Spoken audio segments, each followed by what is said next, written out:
बैठ जाएं अपनी जगह पर।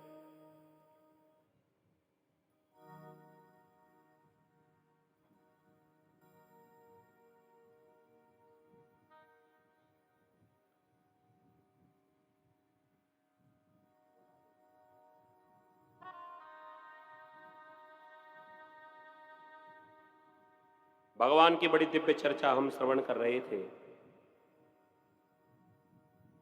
व्यास जी महाराज के सानिध्य में बैठे हुए सुखदेव जी महाराज श्रीमद् भागवत कथा का सानिध्य प्राप्त कर रहे हैं, रसपान कर रहे हैं, और इसी कथा को सुनकर परीक्षित जी का उद्धार हुआ। अभी तक तो हमने वक्ता की कथा सुनी, लेकिन अब श्रोता की कथा सुनी।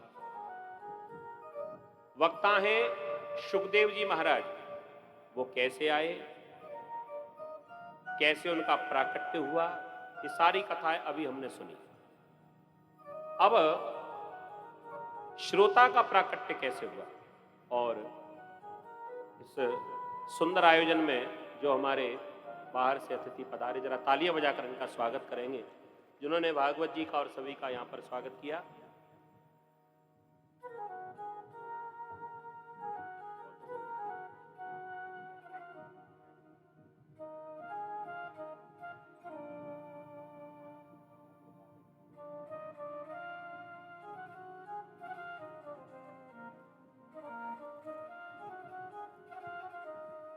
बोले व्यास जी महाराज की जय।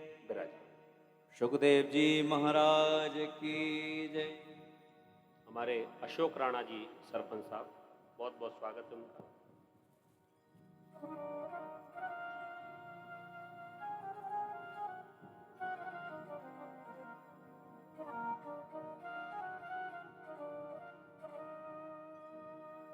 हाँ जी, तो अब ध्यान दीजिए, परीक्षित जी महाराज का किस प्रकार आगमन हुआ और कैसे इनको ये शाप लगा। अब परीक्षित जी के जन्म की कथा सुनने के लिए हमको थोड़ी देर के लिए महाभारत की कथा सुननी पड़ेगी। बिल्कुल एकाग्र होकर सुनिए।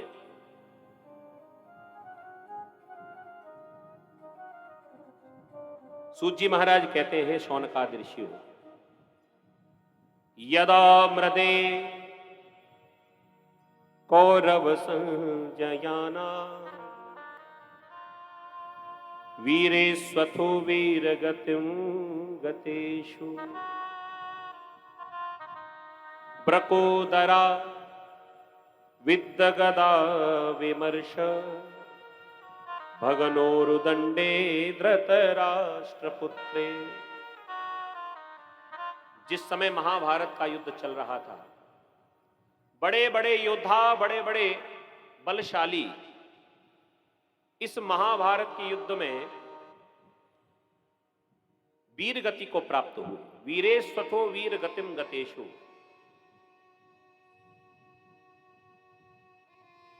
कई माताओं की गोद सूनी हो गई, कई सुहाग उजड़ गए।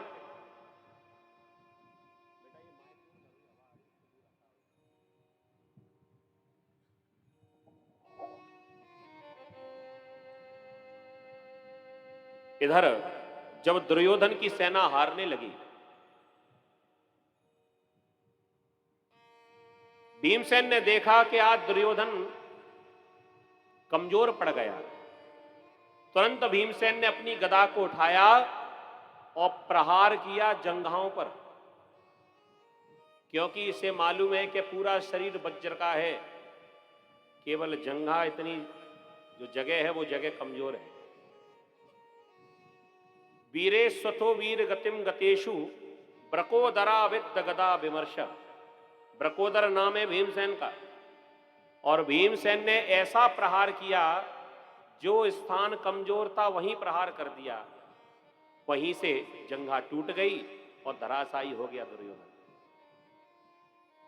जब दुर्योधन पृथ्वी पर गिरा, बची कुची सेना सब भाग गई। उधर देखा द्वारिकाधीश ने कि अब तो दुर्योधन हार ही गया। भगवान ने उसी समय देखा सूर्यास्त भी हो ही गया, तो अब इस युद्ध का निर्णय हो ही जाना चाहिए। और उसी समय अपना शंख लिया और बड़ी जोर से बजा दिया और विजय का बिगुल बज गया और फैसला हो गया कि इस युद्ध में पांडवों की विजय हो गई। दुर्योधन मरा तो नहीं, क्योंकि दुर्योधन को भी ये वरदान है कि जब तक सुख और दुख बराबर मात्रा में ना हो तब तक नहीं मरेगा। अब देखो कैसा बढ़िया वरदान मांगा। अब जीव या तो सुखी होगा या दुखी होगा। अब सुखी हो तो ना मरे, दुखी हो तो ना मरे। इसने वरदान मांगा कि जब बराबर हो जाए, सुख भी बराबर दुख भी बराबर, जब एक समान हो जाए तभी मेरे प्राण निकले। दुर्योधन मरा तो नहीं। उधर पांडव प्रसन्न हो गए, युद्ध विराम हो गया। वो दुर्योधन पृथ्वी पर पड़ा हुआ रो रहा था।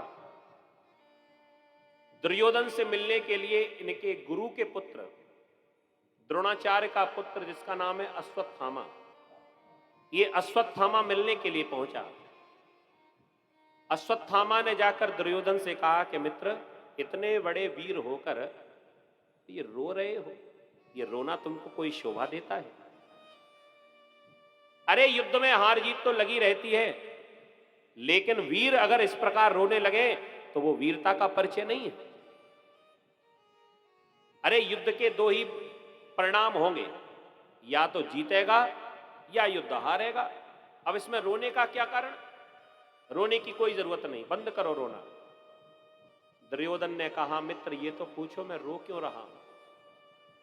तुमको ये लगेगा कि मैं युद्ध में हार गया हूं इसलिए रोता हूं, लेकिन ऐसा नहीं है। अश्वत्थामा ने कहा तो शायद हार का दुख नहीं होगा तो भाइयों का दुख होगा। तुम्हारे 99 भाई समाप्त हो गए, तो अपने भाइयों का कष्ट होगा इसलिए रो रहे होंगे। कह दिया नहीं, अरे वो तो मेरे भैया वीर थे जो वीर गति को प्राप्त हुए, और वीरों के जाने के बाद रोना अपशगुन होता है। भाइयों के मरने का गम नहीं, तुम्हें हारने का गम नहीं, तुम्हें दुख नहीं, तो फिर दुख है किस बात का? तुम रोते क्यों हो? दुर्योधन ने कहा कि भैया मुझे दुख इस बात का है कि हम तो 100 भाई थे और वो मात्र 5 ही भाई थे। बस कष्ट इस बात का है, हमारे 100 मर गए कोई बात नहीं, लेकिन उन 5 में से एक भी नहीं मरा। परेशानी इस बात की है कि उन 5 में से भी तो 1-2 मरने चाहिए। वो जैसे के तैसे बने रहे और हम सारे ही समाप्त होने जा रहे। 99 मर गए, मेरा भी भरोसा नहीं कब चला जाऊं। तो कष्ट मुझे इस बात का है कि वो पांडव 5 की 5 जीवित कैसे रहे, उनका कोई नुकसान नहीं हुआ। और भैया असली महाभारत तो यही है घर घर में। आज के समय में जीव अपने दुखों से दुखी नहीं है जितना पड़ोसी के सुख से दुखी है। प्रेम से बोलो राधे राधे। ये पड़ोसी इतना सुखी क्यों है? अगर हमारी एक आंख फूटने से पड़ोसी की दोनों आंखें फूट रही हो, वो कथा सुनी ना आप लोगों ने? एक बार किसी भक्त ने वरदान मांग लिया भगवान से, प्रभु मैं जो कहूं वही मिल जाए। भगवान समझ गए कि भारी लालची है। भगवान ने वरदान दे भी दिया कि जो मांगेगा वही मिलेगा, अपने मुंह से जो कहेगा वही होगा। लेकिन एक बात ध्यान रखना, थोड़ा होश में ही मांगना, क्योंकि जितना मांगेगा उतना दुगना पड़ोसी को मिलेगा। ठीक है महाराज, तो मांग क्या चाहिए? उसने कहा कि महाराज मेरा बढ़िया मकान बन जाए। भगवान ने कहा तथास्तु। प्रसन्न हो गया अपना सुंदर मकान देखकर, लेकिन पहले नियम बनाया था कि जितना मांगेगा दुगना पड़ोसी को मिलेगा। सो पड़ोस में देखा तो पड़ोसी के बढ़िया 2-2 मकान बने हुए। अब तो बेचारा दुखी हो गया। अब की बार फिर भगवान से कहा, हे भगवान मेरे घर में एक बालक हो जाए। इसके घर में एक ही बालक हुआ, पड़ोसियों के 2-2 बालक हो। हे भगवान मेरे घर में एक कार आ जाए। इनके घर में एक ही गाड़ी, पड़ोसी के 2-2 गाड़ी। हे भगवान मेरे घर में एक ट्रैक्टर आ जाए। पड़ोसियों के 2-2 ट्रैक्टर आ गए। जो मांगता है उससे दुगना पड़ोसी को मिलता है। अब तो बेचारा परेशान हो गया और अंत में भगवान से मांगने लगा, हे भगवान मेरी एक आंख फूट जाए। बेचारे पड़ोसियों की दोनों ही फूट गई। तो कहने का भाव, जितना अपने दुख से दुखी नहीं है, जितना पड़ोसी के सुख से दुखी है। ये दुर्योधन की वृत्ति वाले ही तो है। दुर्योधन ने जो शोक है वो शोक भी किस बात का व्यक्त करा? वो पांचों में से एक भी नहीं मर पाया, बस दुख इस बात का। अश्वत्थामा ने कह दिया, आपने गलती की भैया। हे दुर्योधन, अगर तूने हमें सेनापति बनाया होता तो जैसे आज रो रहे हो ना, वैसे रोना नहीं पड़ता। तुम एक पांडव की बात करते हो, मैं पांचों को ही मार देता। लेकिन क्या बताऊं, तुमने ऐसे व्यक्ति को सेनापति बनाया जो मन ही मन पांडवों से प्रेम करते थे। सेना की बागडोर किसके हाथ में? दुर्योधन की। भीष्म पितामह। और वो भीष्म के हाथ में अपनी सेना की बागडोर सौंप दी। अब वो क्यों चाहेंगे कि पांडव मारे जाएं? छल से तुम्हें इस युद्ध में हराया गया है। दुर्योधन ने कहा, भैया अब जो होना था वो तो हो चुका, लेकिन अब कोई चमत्कार कर सकते हो तो बताओ। अगर मैं तुम्हें आज सेनापति बना दूं तो कुछ कर सकते हो? मन में सोचा कि जो काम हमारे पिताजी नहीं कर पाए वो हम कैसे करेंगे। अब प्रभाव में बोल तो दिया, अब क्या किया जाए। दुर्योधन ने कह दिया, भैया आज ही से तुम सेनापति हो, और तुम 5 नहीं, मेरे मरने से पहले एक पांडव को मरा हुआ देखना चाहता हूं। मेरी इच्छा पूरी नहीं करोगे? अश्वत्थामा ने कहा, ठीक है, मैं प्रयास करता हूं। मन में इसने सोचा, अब युद्ध में तो जीतकर हरा नहीं सकता। रात्रि के समय जब ये पांचों पांडव सो जाएंगे तो सोते हुए जाकर इनकी गले पर तलवार चला दूंगा और जाकर उस सिर को लेकर दे दूंगा कि लो देखो, हमने एक पांडव मार दिया, मैं सेनापति बन जाऊंगा। तो पद की लालसा में इतना अंधा हो गया ये द्रोणाचार्य का पुत्र अश्वत्थामा। ये रात का इंतजार करने लगा, जब रात्रि हो जाएगी, सब सो जाएंगे, तब जाऊंगा। और उधर द्वारिकाधीश को कहीं से शंका हो गई कि इतना बड़ा महाभारत का युद्ध का आज फैसला हुआ है और अभी शत्रु जीवित है, मरा नहीं है। तो कहीं ऐसा ना हो कि शत्रु पीछे से कोई चाल चल दे, कोई धोखे में प्रहार कर दे। तो आज पांडवों को द्वारिकाधीश समझा रहे हैं कि हे पांडवों, अर्जुन, जहां पर रोज सोते हो आज वहां मत सोना। विचार कर लो, राजनीति यदि सीखनी है तो द्वारिकाधीश से सीखिए। देखो बात कितनी छोटी है। भगवान कहते हैं अर्जुन से कि जैसे रोज जहां सोते हो आज वहां मत सोना, जहां रोज जाते हो आज वहां मत जाना, जो रोज खाते हो आज वो मत खाना।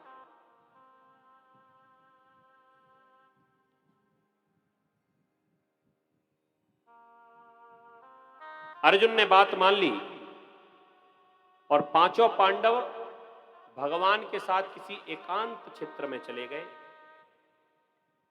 होनी बड़ी प्रबल होती है।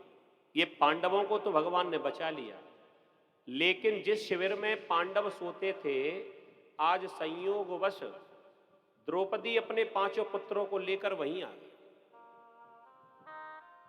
और द्रौपदी के द्वारा एक एक पांडव से एक एक पुत्र प्राप्त हुआ। और ये पांचों पुत्र बिल्कुल अपने पिता की तरह हूबहू दिखाई पड़ते हैं। धर्मराज युधिष्ठिर का बेटा बिल्कुल धर्मराज की तरह ही दिखाई पड़ता है। भीमसेन का बेटा बिल्कुल भीमसेन की तरह दिखाई पड़ता है। अर्जुन का बेटा बिल्कुल अर्जुन की तरह दिखाई पड़ता है।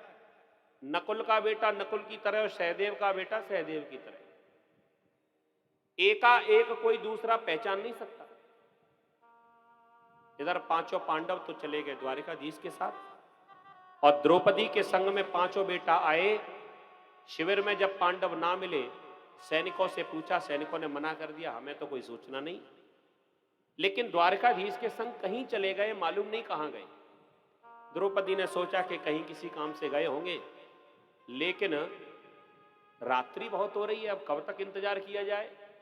द्रौपदी ने अपने पुत्रों से कहा कि पुत्रों, अब अपने पिताजी से कल मिलना, रात बहुत हो गई, चल के सोना भी है। लेकिन आज पांचों बालक इतने जिद पकड़ गए, चाहे कितनी देर हो जाए मैया, लेकिन हम अपने पिता से मिलकर ही जाएंगे। द्रौपदी ने कहा तो एक काम करो, अब मुझे तो बड़ी तेज नींद आ रही है, मैं जाकर अपना स्थान पर पहुंचती और वहीं पर विश्राम करती हूं।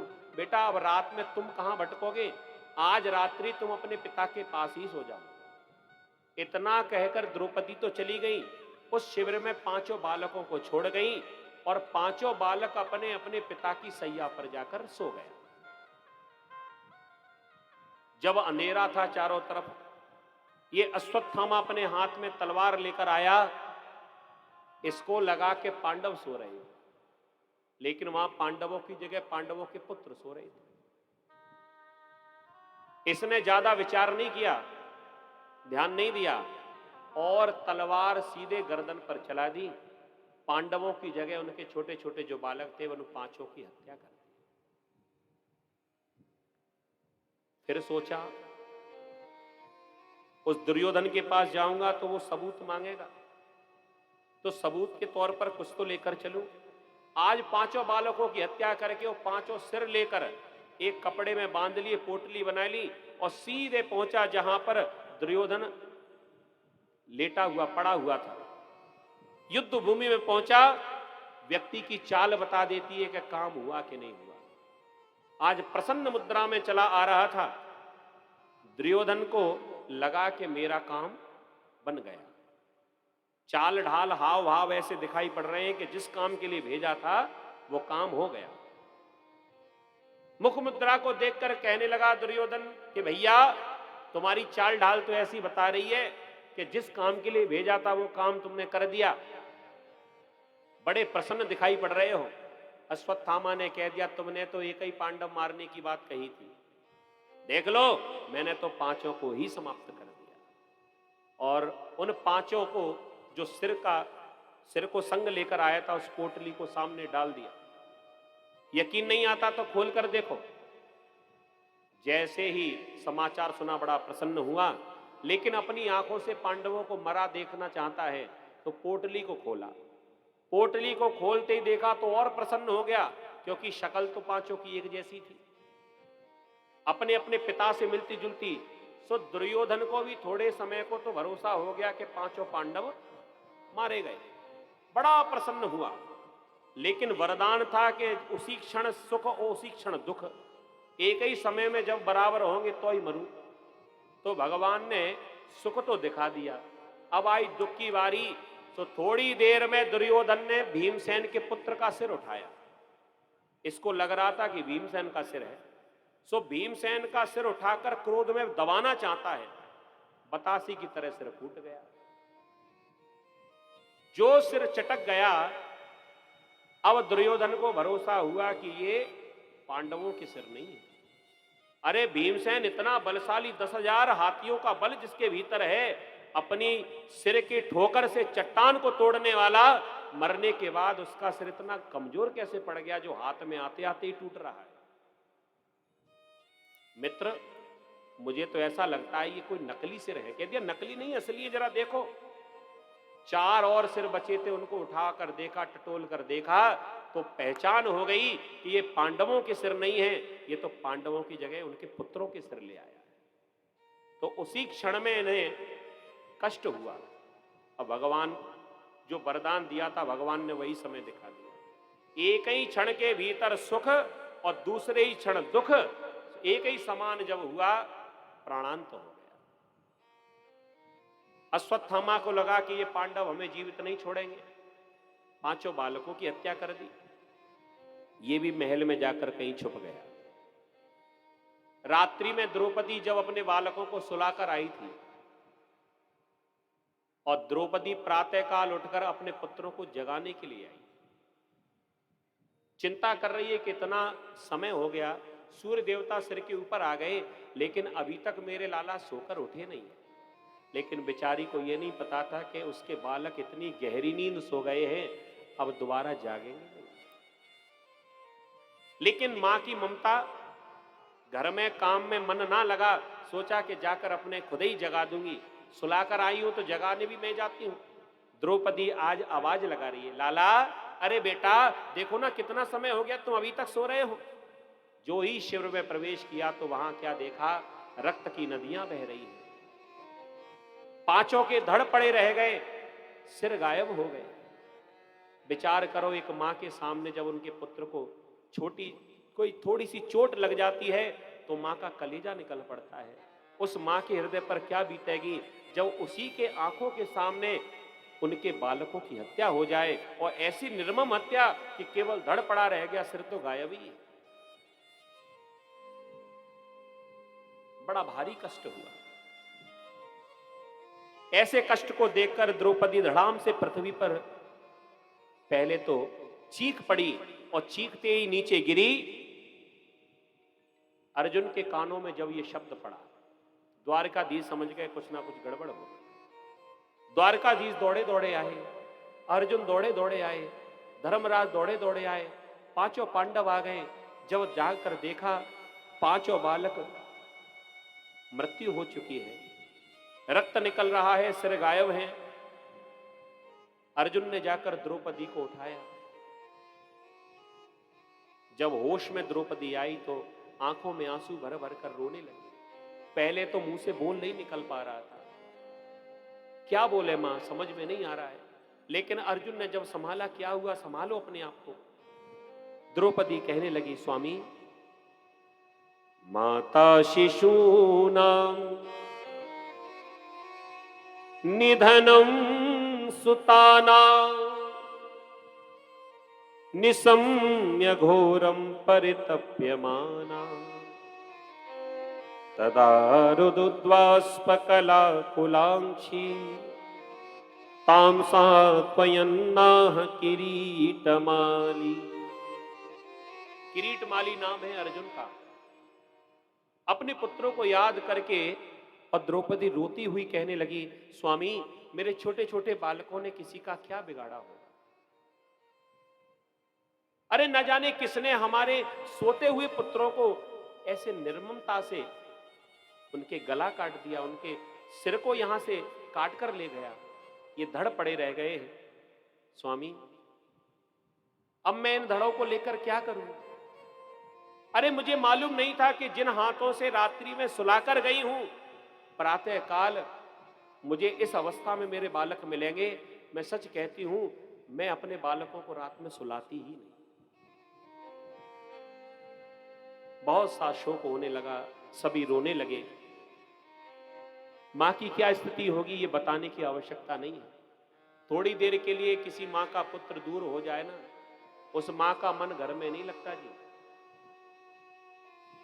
छोटा सा बालक जब विद्यालय पढ़ने के लिए चला जाए,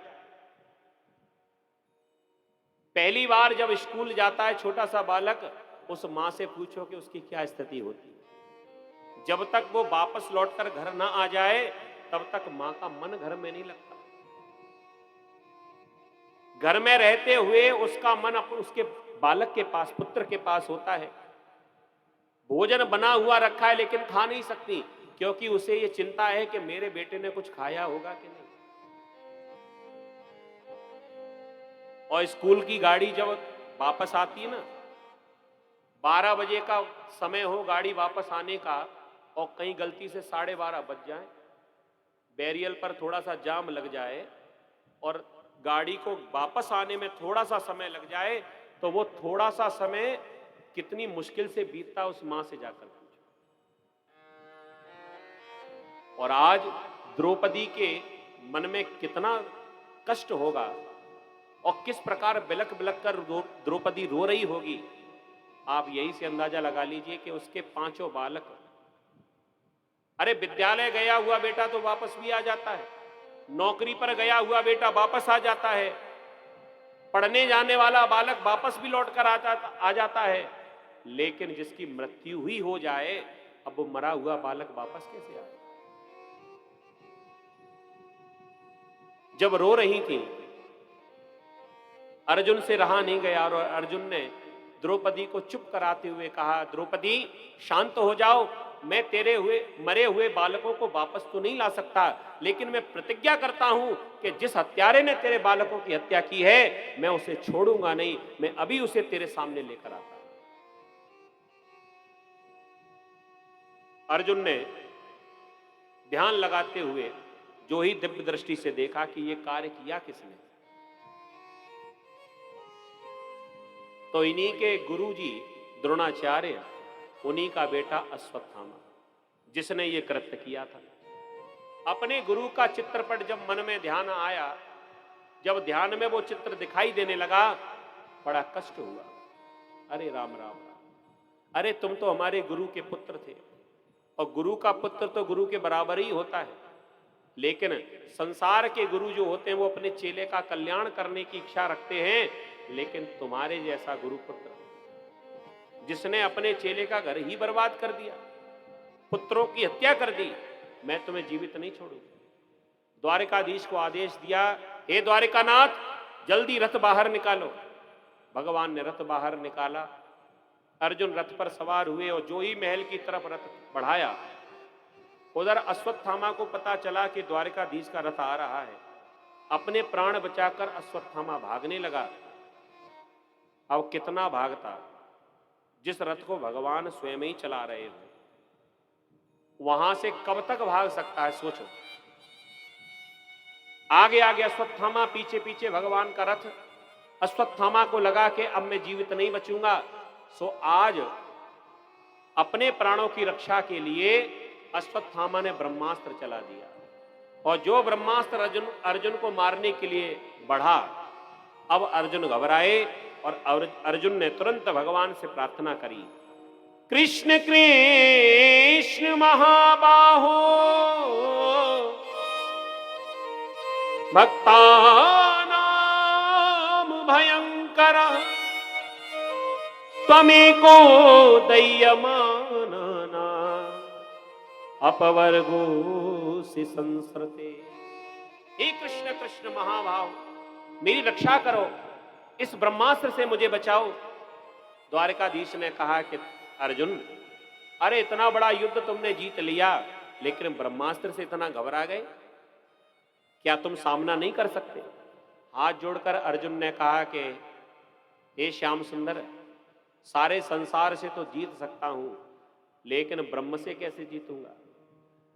मेरे तरकस में अनेक बाण हैं, लेकिन मैं ये भी जानता हूं कि ब्रह्मास्त्र का सामना करने में किसी में सामर्थ्य नहीं। कौन ब्रह्मास्त्र का सामना कर पाएगा? मेरे पास कोई विकल्प नहीं है, अब कोई रास्ता नहीं है, आप ही बताओ क्या करना है। भगवान ने उसी क्षण उपाय बता दिया, अगर तुम ब्रह्मास्त्र का सामना नहीं कर सकते तो कोई बात नहीं, ब्रह्मास्त्र तुम भी चला दो। अर्जुन ने कहा, दोनों ब्रह्मास्त्र आपस में टकराएंगे तो प्रलय नहीं आ जाएगी, ये सारा संसार नष्ट हो जाएगा। भगवान ने उपाय बताया कि जब पैर में कांटा लग जाए तो उस कांटे को निकालने के लिए दूसरे कांटे की ही आवश्यकता पड़ती है। ऐसे ब्रह्मास्त्र को रोकने के लिए ब्रह्मास्त्र की ही आवश्यकता पड़ेगी। तुम्हारे गुरु ने तुमको ब्रह्मास्त्र चलाना भी सिखाया है और शांत करना भी सिखाया है, इसलिए तुम भी ब्रह्मास्त्र का संधान करो। अर्जुन ने भी ब्रह्मास्त्र का संधान किया, गुरु का ध्यान करते हुए ब्रह्मास्त्र को शांत करने की प्रक्रिया शुरू करी। दोनों ही ब्रह्मास्त्र शांत हो गए और जाकर अश्वत्थामा को पकड़ लिया, घसीटते हुए ले जाकर और द्रौपदी के सामने डाल दिया। अर्जुन ने अपनी तलवार निकाली गर्दन काटने के लिए। अब बड़े गौर से सुनिएगा आप लोग। पांडव प्रसन्न हो गए कि चलो हमारे पुत्रों का हत्यारा आज हमारे सामने पड़ा हुआ है। अर्जुन ने विचार किया कि जैसे हमारे पुत्रों के सिर को काटा, मैं भी इससे बदला लूंगा, ऐसे मैं भी सिर काटूंगा। द्रौपदी की तरफ इशारा करके कहा कि कहो द्रौपदी, जैसे तुम्हारे पुत्रों का सिर इसने धड़ से अलग किया, एक बार आज्ञा कर दो, मैं इसका सर रहने नहीं दूंगा। सबको लगा कि द्रौपदी एक बार कहेगी कि इसके सिर को भी काट दो, लेकिन धन्य है द्रौपदी। देखो मां का हृदय देखो कितना, अपने पुत्रों के लिए तो वैसे ही बिलक बिलक कर रो रही थी, और हत्यारा सामने पड़ा हुआ है। पति के भीतर इतनी सामर्थ्य है कि एक झटके में उसे मार सकता है, लेकिन द्रौपदी के भाव सुन लीजिए।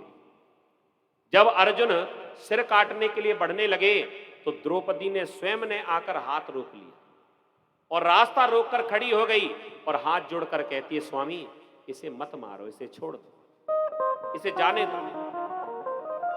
श्लोक आया है, द्रौपदी ने रोका, कहने लगे, उवाच चासहन्तस्य बंधनानयनम सती मुच्यतामेष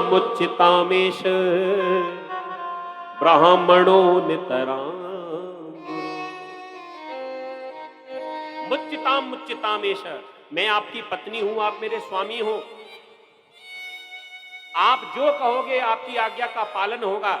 लेकिन नियम ऐसा है कि कभी कभी पत्नी भी कहे तो पति को बात मान लेना चाहिए। तो मैं आपके भले की बात कहना चाहती हूं महाराज, मुच्यतामेष, इसे छोड़ दीजिए। मुच्यताम का अर्थ होता है छोड़ देना, इसे छोड़ दीजिए। अर्जुन ने कहा क्यों छोड़ दूं? द्रौपदी कहने लगी, मुच्यतामेष ब्राह्मणो नितराम गुरु, ये ब्राह्मण है और गुरु है, आप इसे मारकर ब्रह्म हत्या क्यों लेना चाहते हैं, इसे जाने दीजिए। अर्जुन ने कहा कैसी बात करती हो, अभी तो इतना रो रही थी और जब मैं प्रतिज्ञा कर रहा था तब तुमने नहीं रोका, उस हत्यारे को पकड़ के ले आया तब नहीं रोका, और हत्यारे का जब सिर काटने जा रहा हूं तो रोक रही हो, ऐसा क्यों? कह दिया महाराज, मैं एक मां हूं और एक मां ही दूसरे मां के दर्द को पहचान सकती है। आज मैं जानती हूं कि बेटे का वियोग क्या होता है, आज मैं समझ सकती हूं कि पुत्र का वियोग क्या होता है। विचार करिए, आपने इसे मार दिया तो जैसे मैं रो रही हूं वैसे इसकी भी मां रोएगी, और वो मां कोई और नहीं है, वो हमारी गुरु माता है। हमारे गुरुजी तो वैसे ही महाभारत के युद्ध में वीरगति को प्राप्त हो गए, पति समाप्त हो गया, एक बेटा ही तो है। अगर इसको भी आपने मार दिया तो हमारी गुरुमाता का क्या हाल होगा। इसलिए मैं आपसे निवेदन करती हूं, मुच्यतामेष, इसे छोड़ दीजिए। अर्जुन ने समझ लिया कि चलो ठीक है, बात तो ठीक कह रही है तो ब्राह्मण, हमारे गुरुजी का बेटा है, लेकिन अब गलती हो गई, कोई बात नहीं, चलो मैंने क्षमा किया। अर्जुन क्षमा करने लगे, जो तलवार म्यान से बाहर निकाली वापस म्यान में रखने लगे, लेकिन उसी समय भीमसेन से नहीं रहा गया और तुरंत भीमसेन ने अपनी गदा को फहरा दिया चारों ओर और क्रोध में आकर, आवेश में आकर कहने लगे, ए अर्जुन क्या कर रहा है? अगर तूने इस दुष्ट को छोड़ दिया तो मेरी गदा से मरने के लिए तू तैयार हो जा। अरे वो क्षत्रिय कैसा जिसने एक बार प्रतिज्ञा कर दी और अपने ही मुंह से अपनी प्रतिज्ञा को त्याग दे, उस प्रतिज्ञा को तोड़ दे, ऐसे क्षत्रिय को तो मर जाना चाहिए। अब तो बड़ा धर्म संकट, पत्नी कह रही है कि इसे मत मारो और बड़ा भाई कह रहा है कि इसे मार दो।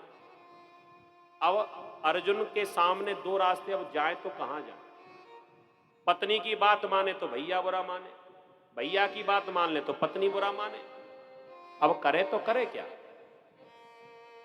द्वारिकाधीश से जब इशारा करके पूछा कि महाराज आप ही बताओ किसकी बात मानूं, तो द्वारिकाधीश ने मालूम क्या फैसला किया। द्वारिकाधीश कहने लगे, ब्रह्मबंधुर्न हंतव्य आतहताई बदारण। ब्रह्मबंधुर्न हंतव्य, ब्राह्मण को मारना नहीं चाहिए, पाप लगता है। समझ गए इसका मतलब? पत्नी की बात माने। भगवान ने झट ही दूसरा वाक्य कह दिया कि आता ताई बदारहण, ब्राह्मण को मारने का पाप लगता है और दुष्ट को छोड़ने का पाप लगता है।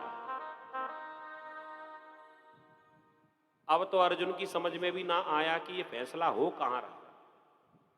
ये कैसा फैसला? भीमसेन ने कहा कि द्वारिकानाथ, ये गोल गोल बातें करके मेरे भैया को भ्रमित क्यों करते हो? अरे साफ साफ कहो ना कि मार दिया जाए या छोड़ दिया जाए। भगवान कहने लगे, देखो जी, गीता का ज्ञान मैंने अर्जुन को दिया है, और क्या करना है क्या नहीं करना, मृत्यु का भाव क्या है, मृत्यु किसे कहते हैं, ये सारा ज्ञान मैंने गीता में अर्जुन को सिखा दिया। अब अर्जुन जो चाहे वो कर सकता है। अर्जुन यदि चाहे तो दोनों की बातों की पूर्ति हो सकती है। अर्जुन ध्यान करने लगे कि आखिर करना क्या है। भगवान ने गीता में अद्भुत ज्ञान दिया अर्जुन को और कहा, हे अर्जुन, ये मृत्यु तो अटल है, लेकिन ध्यान रखना, ये मृत्यु केवल शरीर को ही मार सकती है।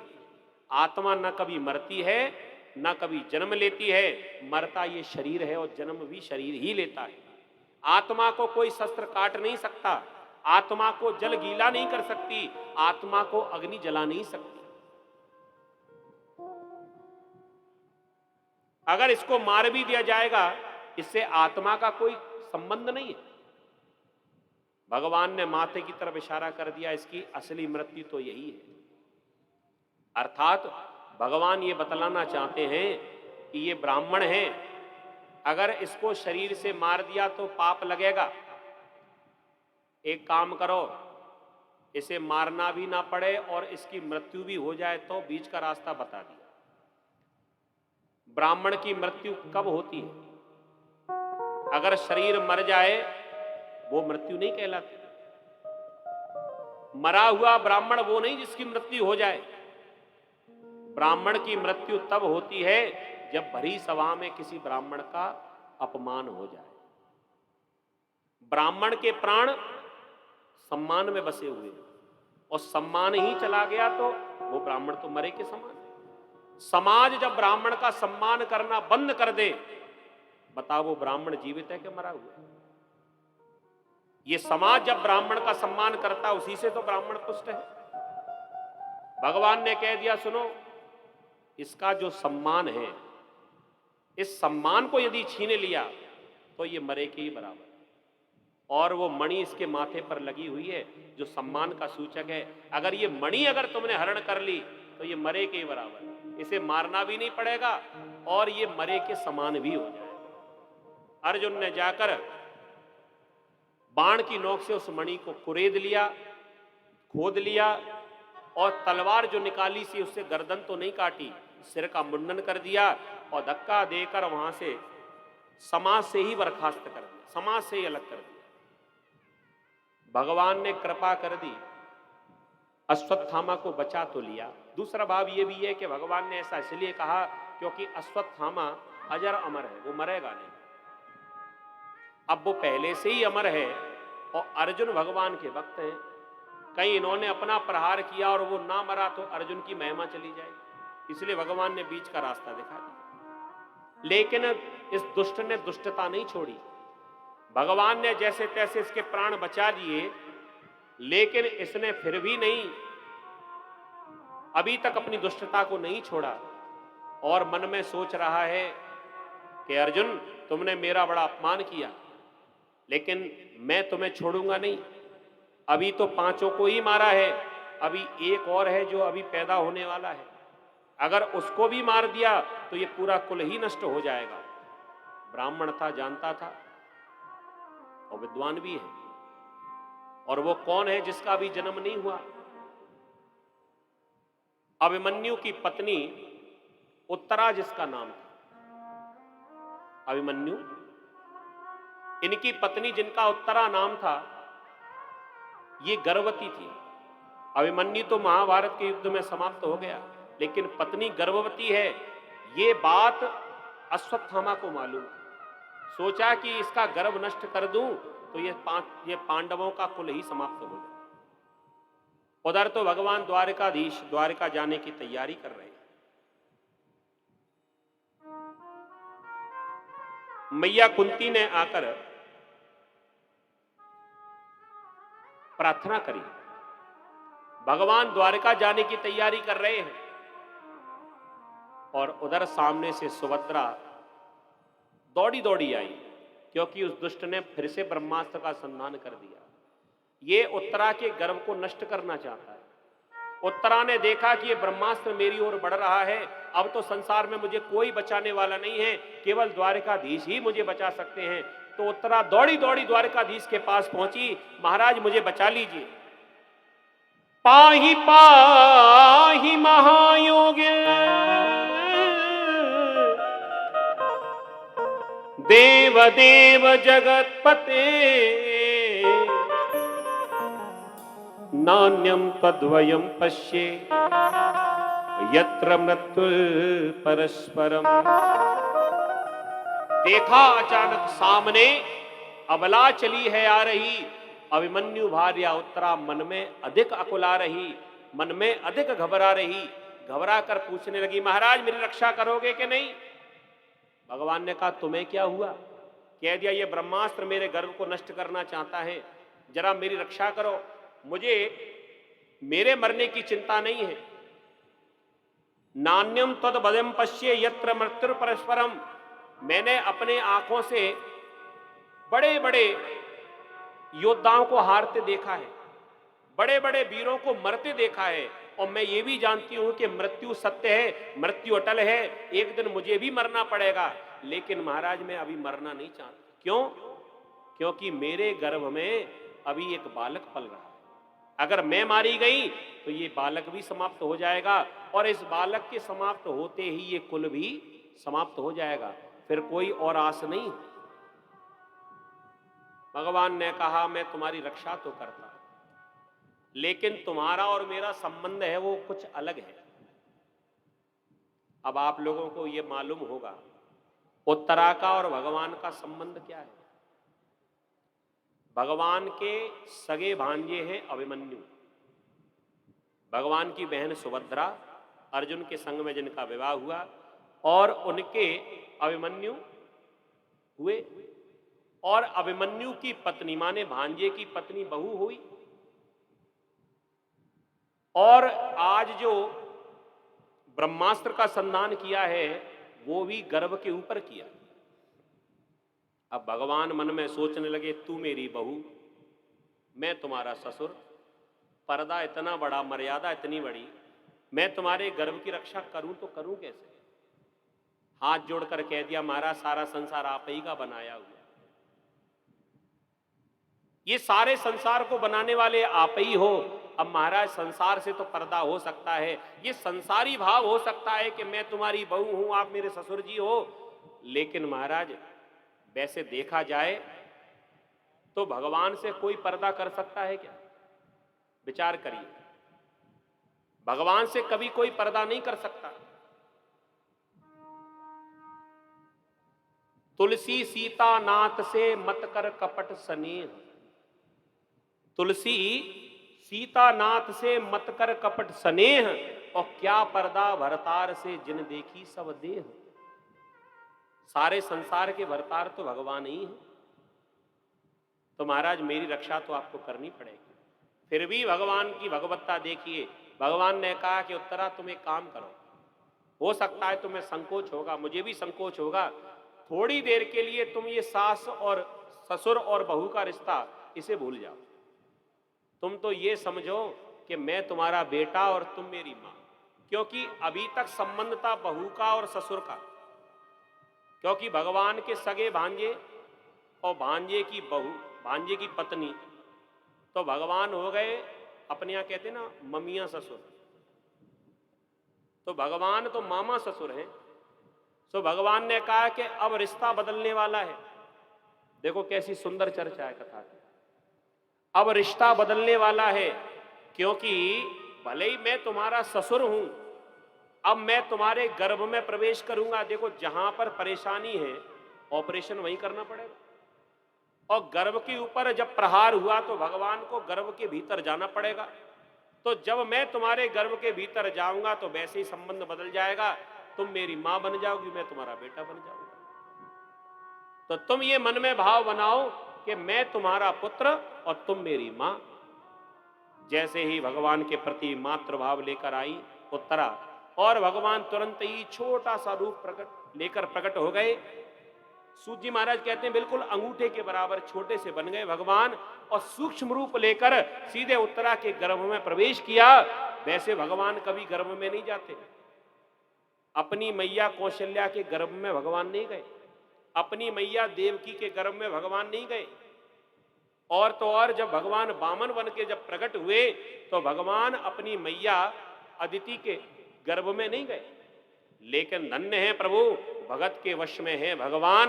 भगवान कभी अपनी मैया के गर्भ में नहीं गए, लेकिन अपने भक्त के ऊपर जब संकट आया तो संकट को मैटने के लिए भगवान उत्तरा के गर्भ में भी प्रवेश कर गए। ये है भगवान की भगवत्ता। और आज भगवान ने अपने भक्त की रक्षा की, स्वयं ब्रह्म और अपने ही अस्त्र ब्रह्मास्त्र से रक्षा कर रहे हैं। उस ब्रह्मास्त्र को जाकर शांत किया, बालक की रक्षा करी, वापस आए। अब तो जय जयकार होने लगी। बोली द्वारिकाधीश भगवान की जय। मैया कुंती आ गई। मैया कुंती ने आकर भगवान की स्तुति गाई। कृष्णाय वासुदेवाय देवकी नंदनाय च नंद गोप कुमाराय गोविंदाय नमो नमः। नमः पंकजनाभाय नमः पंकजमालिने नमः पंकजनेत्राय नमस्ते पंकजांग्रहे। बार बार नमस्कार करती हैं। जब हाथ जोड़कर प्रणाम करने लगी, नमस्कार करने लगी, भगवान तो मुस्कुराकर कहने लगे, बुआ जी ये क्या कर रही हो? अरे मैं तुम्हारा भतीजा हूं, तुम तो मेरी आरती ऐसे उतार रही हो जैसे भगवान की आरती उतारते हो। मैया कुंती कहने लगी, तो प्रभु तुम भगवान ही तो हो। भगवान बिल्कुल मना करने लगे, बुआ जी चक्कर में मत पड़ना, मैं कोई भगवान नहीं हूं। भगवान स्वयं भगवान होते हुए भी कह रहे हैं कि मैं भगवान नहीं हूं। धन्य संसार का व्यक्ति। हम लोग थोड़ा सा धन मिल जाए, थोड़ा सा रूप मिल जाए, कोई पद मिल जाए, वैभव मिल जाए, ज्ञान मिल जाए, अपने आप को भगवान ही समझने लगते। और भगवान स्वयं भगवान होकर भी कहते मैं भगवान नहीं हूं। अरे मैं तो आपका भतीजा हूं, मुझे पहचानो। मैया कुंती ने कहा, प्रभु आपकी ये जादूगरी दुनिया में सबके ऊपर चल सकती है, लेकिन मेरे ऊपर आपका ये जादू नहीं चलेगा। देखो जी, जैसे जादूगर होता ना, जो खेल तमाशा दिखाने वाला अपनी जादूगरी से सबको मोहित कर देता है। सारे भीड़ में जितने लोग खड़े हैं सभी मोहित हो जाते हैं, सभी तालियां बजाने लगते हैं। लेकिन आपने कभी गौर किया है, उतनी भीड़ में एक ऐसा भी व्यक्ति है जिसके ऊपर जादूगर का कोई प्रभाव नहीं होता। वो कौन है? वो उसके संग में जो चेला है, जिसको वो कहता ना, हाँ जमूड़ा जमूड़ा बोल बोल कर उसको पुकारता है। तो चेले को भी पता है कि गुरु की क्या कलाकारी है। सारी भीड़ को वो मोहित कर देता है, लेकिन उस जादूगर की विद्या अपने जमूड़े पर नहीं चलती, अपने चेला पर नहीं चलती है। ऐसे ही भगवान की विद्या या कह लो भगवान की माया सारे संसार पर प्रभाव डाल देती है, लेकिन भगवान के जो करीबी होते हैं, जो भगवान के भक्त होते हैं, उन सच्चे भक्तों पर भगवान की माया का प्रभाव नहीं पड़ता। मैया कुंती कहने लगी, प्रभु ये तो सब झूठी बातें हैं, मैंने आपको पहचान लिया, आप भगवान हो, मैं आपकी स्तुति कर रही हूं, मैं आपको प्रणाम करती हूं। भगवान ने कहा, ठीक है मैया, अब तुम नहीं मानती हो तो कोई बात नहीं, अब आपने मेरी पूजा तो करी दी, अब मेरा एक काम और रह गया है। भक्त का काम है आरती सेवा करना और भगवान का काम है वरदान देना। तो अब एक काम करो, अब वरदान और मांग लो, सो पूरी लीला हो जाएगी। मैया कुंती ने क्या वरदान मांगा? प्रभु वैसे तो मैं कुछ नहीं चाहती, लेकिन यदि आप देना ही चाहते हो तो मैं तो केवल इतना कहूंगी कि दुनिया में जितना भी संकट हो, जितने भी कष्ट हो, वो सारे के सारे कष्ट मेरे जीवन में आ जाए। जो ही कष्टों को मांगा सो भीमसेन की बुद्धि फिर गई। नाराज होकर भीमसेन अपनी मैया को डांटने लगा, ए माता जी क्या मांग रही हो? पूरा जीवन हो गया कष्टों को व्यतीत करते करते, जैसे तैसे तो अच्छे दिन आने वाले थे, लेकिन तुमने दोबारा से ही दुखों को मांग लिया, ये तुमने अच्छा नहीं किया। मैया कुंती ने समझाया, मोटी बुद्धि वाले भीम, ज्यादा भोजन कर करके तेरी बुद्धि में केवल टिक्कर ही भरे हुए, तेरी बुद्धि में केवल भोजन भरा हुआ है, वो देख नहीं पा रही है। अरे ये तो बता कि सुख क्या है और दुख क्या है, ये अंतर तुझे समझ में नहीं आता। संसार में सुख क्या है और दुख क्या है? अरे भाई, ये संसार के जो वैभव हैं, जो राजपाट हैं, ये तो सब नकली सुख है। असली सुख है गोविंद की शरण। असली सुख जो है वो है भगवान का सानिध्य। और तेरी बुद्धि ये पहचान नहीं कर पा रही है कि जब तक जीवन में कष्ट रहे तब तक कृष्ण हमारे संग में ही रहे। इतना बड़ा महाभारत का युद्ध हो गया, कृष्ण साथ में रहे। जहर के लड्डू खिलाए गए, बाल बांका नहीं हुआ। लाक्षागृह की अग्नि में जलाने की साजिश की गई, एक रोम भी नहीं जला। और देख, जैसे ही जीवन के सारे कष्ट दूर हो गए, अभी तक तो द्वारकाधीश ने नहीं कहा था कि मैं द्वारका जाना चाहता हूं, क्योंकि जीवन में दुख थे। और जब दुख दूर हो गए तो द्वारकाधीश ने कहा कि अब मैं अपने घर वापस जाना चाहता हूं। इसका अर्थ तो यही है कि जीवन में जब तक दुख रहेंगे तो कहीं ना कहीं कृष्ण का भी संग हमें मिलेगा। तो मैं ये नहीं चाहती कि कृष्ण हमें छोड़ कर जाए, इसलिए मैं ये मांग रही हूं कि दुनिया के सारे कष्ट मेरे जीवन में आ जाएं, सारा संसार सुखी हो जाए, केवल मैं ही दुखी रहूं। और जब मैं दुखी रहूंगी तो कन्हैया मेरे साथ जरूर रहे। मैया कुंती ने जब ये वरदान मांगा, भगवान ने कहा कि मैया मैं ये तो नहीं दे सकता कि तुम्हें दुख मिले, लेकिन मैं इतना जरूर कह सकता हूं कि जहां भी रहोगी मेरी याद करती रहोगी। मैं अपने नाम की भक्ति आपको प्रदान करता हूं। मैया कुंती को सुख प्रदान किया। सूत जी महाराज वर्णन करते हैं, हे शौनकादि ऋषियों, भगवान आज द्वारिका जाने को तैयार तो थे, लेकिन भगवान आज द्वारिका नहीं गए, आज हस्तिनापुर में ही रह गए। क्यों रहे? क्योंकि भगवान को याद आया कि अभी हमारे एक और परम भक्त हैं जिनका उद्धार और रह गया है। अब मैं एक बार द्वारिका जाऊंगा तो फिर जल्दी वापस लौट कर नहीं आऊंगा, तो चलते चलते एक और कार्य रह गया है, उसे पूरा करता जाऊं। और वो कार्य है भगवान को अपने परम जो भक्त हैं भीष्म पितामह सरसैया पर लेटे हुए हैं, और इनको इच्छा मृत्यु का वरदान है।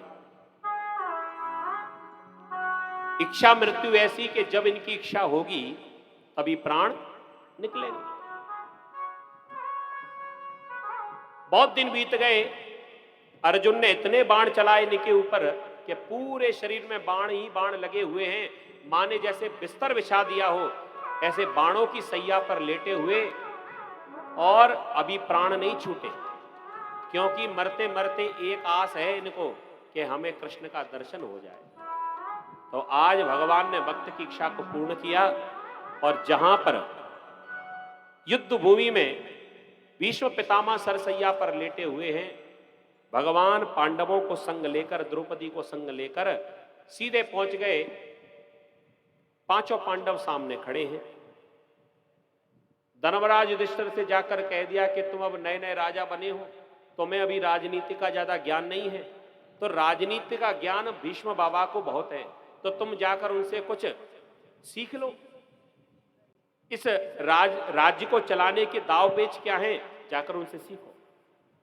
धर्मराज ने जाकर प्रणाम किया, कहा पितामह हमें कुछ ऐसा ज्ञान कराइए जिससे इस राज्य को सुचारू रूप से मैं चला पाऊं। मुझे ज्ञान नहीं है। तो धर्म की व्याख्या करने लगे और कहा, जीवन में कभी भी असहाय के ऊपर प्रहार नहीं करना, धर्म की रक्षा करना, अपने सामने कभी अन्याय होते मत देखना, और अपने सामने अन्याय होते यदि देखा तो ध्यान रखना उसका भागीदारी तुम्हें भी बनना पड़ेगा। धर्म की व्याख्या कर रहे थे। जब ये बातें होने लगी, द्रौपदी ने तुरंत ही हंसते हुए कहा, बाबा जी, आज तो बड़ी बड़ी बातें, बड़ी बड़े ज्ञान की बातें तुम बता रहे हो। ये आपका ज्ञान उस दिन कहां चला गया था जब भरी सभा में मेरे साथ अन्याय हो रहा था। आप उस सभा में उपस्थित थे, आप चाहते तो उस अन्याय को होते देखकर उसे रोक सकते थे, लेकिन आपने एक बार भी विरोध नहीं किया था, और आज बड़ी बड़ी धर्म की बातें की जा रही हैं। द्रौपदी की बात को सुनकर रोने लगे। भीष्म बाबा ने कहा, बेटी, मैं चाहता तो उस दिन भी ये कार्य रोक सकता था, लेकिन क्या बताऊं, मैंने दुष्ट का अन्न जो खा लिया, अब दुर्योधन का अन्न खाने से मेरी बुद्धि भी दूषित हो गई। तो मैं चाहकर कुछ कर नहीं पाया, लेकिन इतना जरूर कह सकता हूं, मैंने उस अन्याय को होते देखा। उसका परिणाम यह है कि इतने दिनों से मैं सरसैया पर पड़ा हुआ हूं, और देखो ना, अभी भी मेरी इच्छा पूरी नहीं हो रही।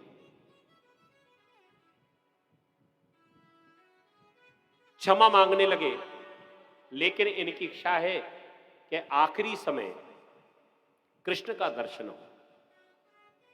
भीष्म पितामह ने चारों ओर देखा, पांडव दिखाई पड़ रहे हैं, द्रौपदी दिखाई पड़ रही है, सारे सैनिक खड़े हुए हैं, दास खड़े हुए हैं, लेकिन भगवान कृष्ण दिखाई नहीं पड़ रहे। भीष्म पितामह ने अर्जुन की तरफ इशारा करके कहा कि तुम्हारा सारथी कहां है? तुम्हारा सारथी किधर है? जो तुम्हारे रथ को चलाने वाला है, तुम्हारी गाड़ी का ड्राइवर किधर है?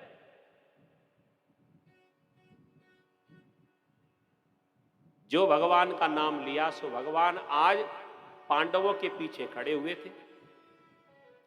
भगवान उन पांडवों के पीछे खड़े हुए धीरे से आगे आए, और बिल्कुल इस प्रकार आगे आ रहे हैं जैसे बादलों के पीछे से चंद्रमा निकल कर आता है। मुस्कुराते हुए, आंखों में चमक लिए हुए, और जो ही दर्शन दिया हृदय गदगद हो गया। भीष्म पितामह हाथ जोड़कर कहने लगे, हे कृष्ण, आने में तुमने बड़ी देर की। भगवान ने कहा, आ तो गए? कह दिया, हां।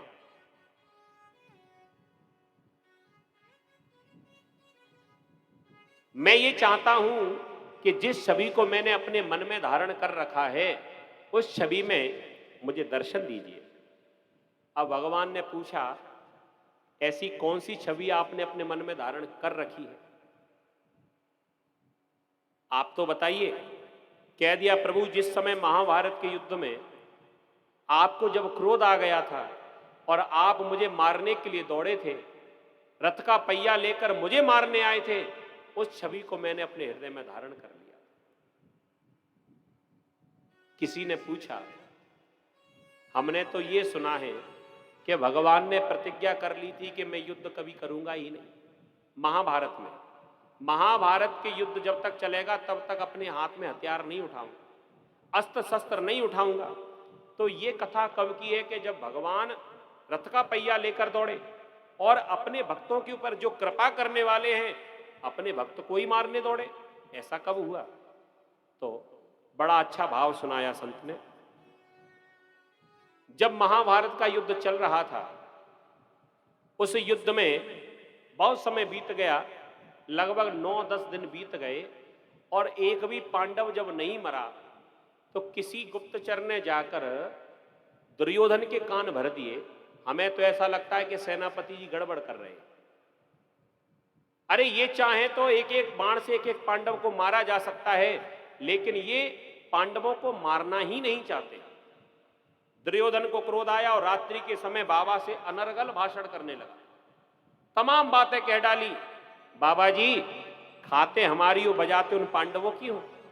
अरे तुम चाहो तो 5 बाण निकाल कर रख दो और एक एक बाण से एक एक पांडव को समाप्त कर सकते हो, लेकिन पता नहीं तुम ये क्यों नहीं करते हो। हमें तो ऐसा लगता है कि कहीं तुम्हारी आपस में कोई बातचीत तो नहीं हो गई, मेरे साथ कहीं छल तो नहीं कर रहे हो। भीष्म पितामह को क्रोध आ गया। भीष्म पितामह ने आवेश में आकर कह दिया, हे दुर्योधन, मैं धर्म की ध्वजा धारण करने वाला, और कभी कोई सेनापति नहीं चाहता कि हमारी सेना हार जाए। तो कह दिया, नहीं चाहते तो एक काम करो ना, हम तो तब मानेंगे जब कल के युद्ध में एक पांडव मर जाएगा। भीष्म पितामह को लगा कि जब तक मैं कसम नहीं खाऊंगा इसे भरोसा नहीं होगा। आज आवेश में आकर भीष्म बाबा ने प्रतिज्ञा कर ली, अगर तू ये चाहता है तो यही सही, मैं प्रतिज्ञा करता हूं कि कल के युद्ध में एक पांडव तो मार ही दूंगा, एक ना एक पांडव को मार के दिखाऊंगा, ये मेरी प्रतिज्ञा है। दुनिया में सभी जानते हैं कि दृढ़ प्रतिज्ञ हैं, एक बार जो प्रतिज्ञा कर ली चाहे प्राण क्यों ना चले जाएं। दुर्योधन को शांति मिली कि चलो प्रतिज्ञा हो गई, अब कल के युद्ध में एक पांडव तो मारा ही जाएगा, और जैसे ही 5 में से एक गया तो 4 कमजोर पड़ जाएंगे, फिर चारों को तो हम देख लें। जब ये प्रतिज्ञा का समाचार पूरे हस्तिनापुर में फैल गया, सभी पांडवों को, कौरवों में भी जब ये समाचार सुनने को मिला कि बाबा ने प्रतिज्ञा कर ली है, कल के युद्ध में एक ना एक पांडव मारा जाएगा, और वो कोई और नहीं, वो अर्जुन ही होंगे। अब तो भगवान को भारी चिंता होने लगी।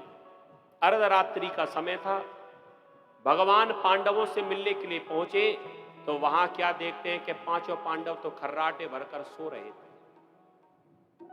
भगवान ने माथा ठोका, ये कल मरने वाले हैं, और देखो ये कैसे सो रहे हैं, इनको बड़ी भारी नींद आ रही है।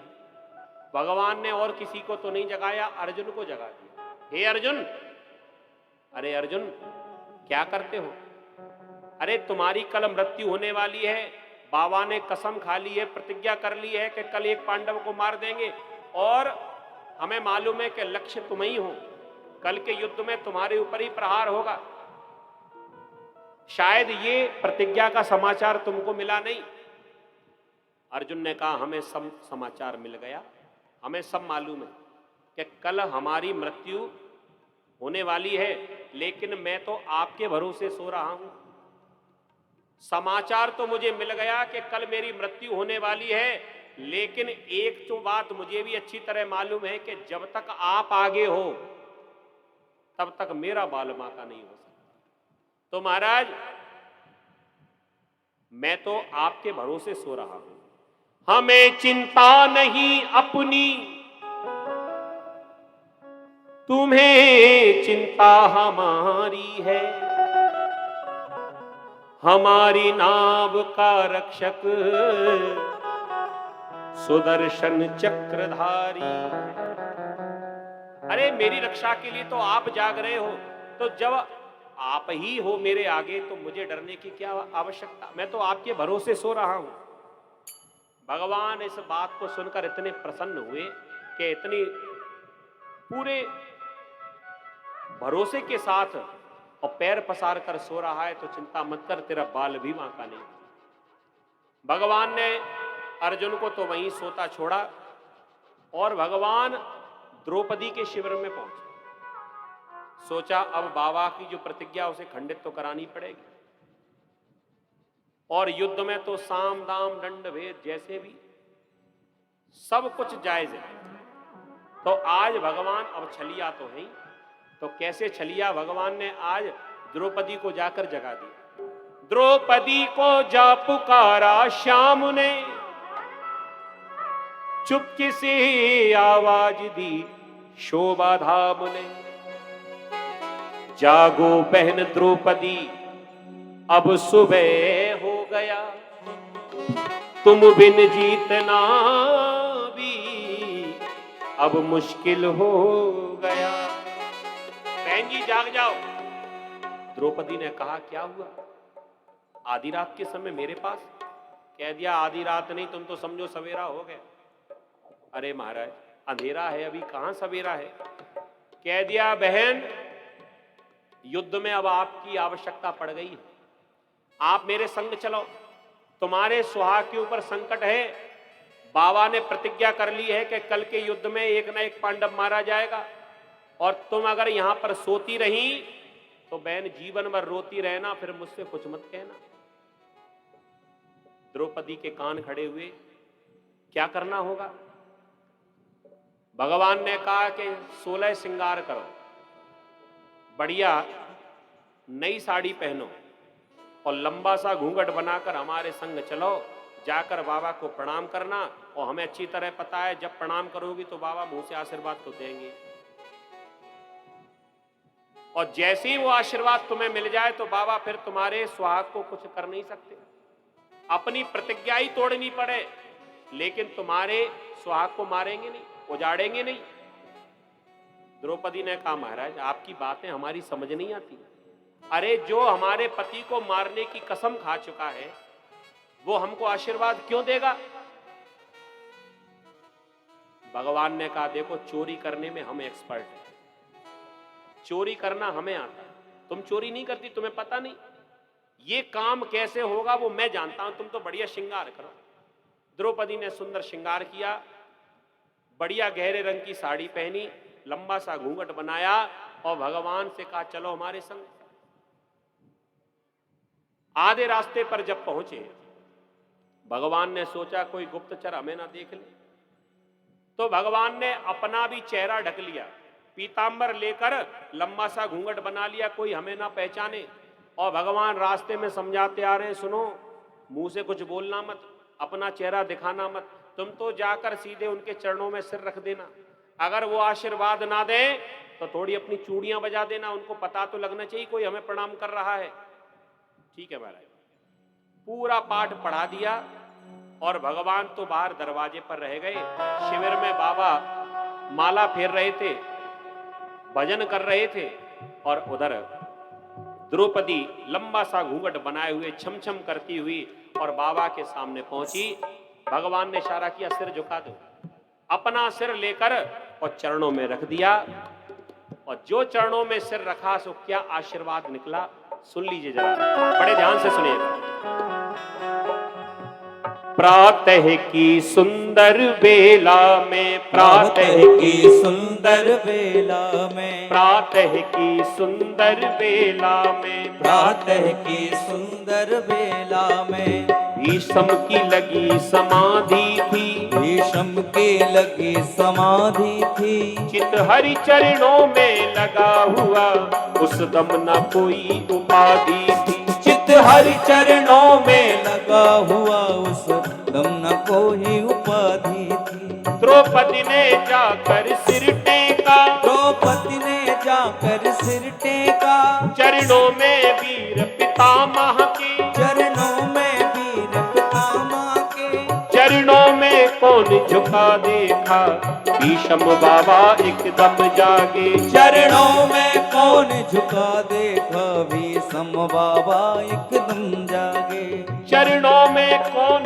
झुका देखा भीष्म बाबा एकदम जागे, चरणों में कौन झुका देखा भीष्म बाबा एकदम जागे। क्या देखते हैं? देखा एक सदवा नारी है, देखा एक सदवा नारी है, चरणों में शीश झुकाती है, चरणों में शीश झुकाती है, जिसके तन की साड़ी का रंग सदवापन को दर्शाती है, जिसके तन की साड़ी का रंग सदवापन को दर्शाती है। बाबा ने साड़ी का रंग देखकर ही समझ लिया कि कोई सती, कोई पतिव्रता है, ये मुझे प्रणाम क्यों कर रही है। अब बोले तो कुछ नहीं, मन में सोच रहे हैं ये कौन है, बड़ा सुंदर श्रृंगार करके आई है, कोई राजकुमारी लग रही है। अपने पति की लंबी आयु की कामना के लिए आई होगी, मुझे प्रणाम, यहां से निकल रही होगी, मुझे भजन करते देखा तो मुझे प्रणाम करने लगी। अनायास मुंह से आशीर्वाद निकला। आशीर्वाद मुख से निकला, आशीर्वाद मुख से निकला, सौभाग्यवती हो हे बेटी, सौभाग्यवती हो हे बेटी, तेरे इन हाथों की मेहंदी का रंग न छूटे हे बेटी, तेरे इन हाथों की मेहंदी का रंग न छूटे हे बेटी, तेरे इन हाथों की मेहंदी का रंग न छूटे हे बेटी, तेरे इन हाथों की मेहंदी का रंग छूटे हे बेटी। आशीर्वाद दे दिया, लेकिन द्रौपदी ने फिर भी सिर नहीं उठाया। बाबा को लगा कि अभी हमारा आशीर्वाद इससे मन नहीं भरा, इसे और आशीर्वाद चाहिए। अब तो आशीर्वाद की झड़ी लगा दी और क्या कहने लगे, जब तक नभ में चंदा सूरज, जब तक नभ में चंदा सूरज, जब तक नभ में चंदा सूरज, जब तक नभ में चंदा सूरज, अवनी पर गंगा धार बहे, अग्नि पर गंगा धार बहे, आशीर्वाद मेरा बेटी तेरा ये अटल सुहाग रहे, आशीर्वाद मेरा बेटी तेरा है अटल सुहाग रहे, आशीर्वाद मेरा बेटी तेरा ये अटल सुहाग रहे, आशीर्वाद मेरा बेटी तेरा है अटल सुहाग रहे। जैसे ही आशीर्वाद मिला द्रौपदी प्रसन्न हो गई, भगवान भी प्रसन्न हो गए कि चलो अपना काम बन गया। लेकिन द्रौपदी से रहा नहीं गया। द्रौपदी ने सोचा आशीर्वाद तो मिले गया, अब इनसे दो बातें तो कर जाऊं। बाबा ने इतना आशीर्वाद दिया, इतना आशीर्वाद दिया, लेकिन ये भूल गए कि रॉन्ग नंबर लगा रहे। जब तक नभ में चंदा सूरज, अवनी पर गंगा धार बहे, आशीर्वाद मेरा बेटी तेरा ये अटल सुहाग रहे। द्रौपदी मनी मन प्रसन्न होकर कहने लगी, जरा इनसे बोलूं तो सही, कल तो कह रहे थे कि मार दूंगा पति को, और आज आशीर्वाद दे रहे हो, तो कौन सा सत्य मानूं, कल का कि आज का। तो द्रौपदी से रहा नहीं गया और द्रौपदी ने तुरंत टोकते हुए कहा कि बाबा जी, तत्काल द्रौपदी बोल उठी, तत्काल द्रौपदी बोल उठी, बाबा ये क्या फरमाते हो, बाबा ये क्या फरमाते हो, कल और आज कुछ और कहा, तुम सत्यवादी कहलाते हो, कल और आज कुछ और कहो, तुम सत्यवादी कहलाते हो। एक बात ध्यान रखना जी, मेरे 5 पति हैं,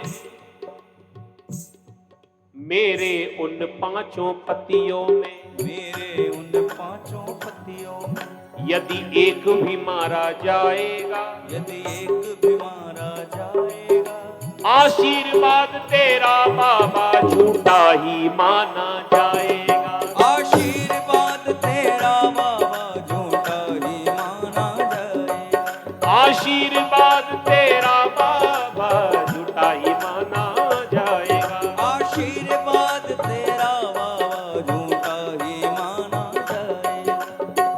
जैसे ही द्रौपदी ने कहा मैं द्रौपदी हूं, अब बेचारे बाबा धर्म संकट में पड़ गए कि ये क्या कर दिया।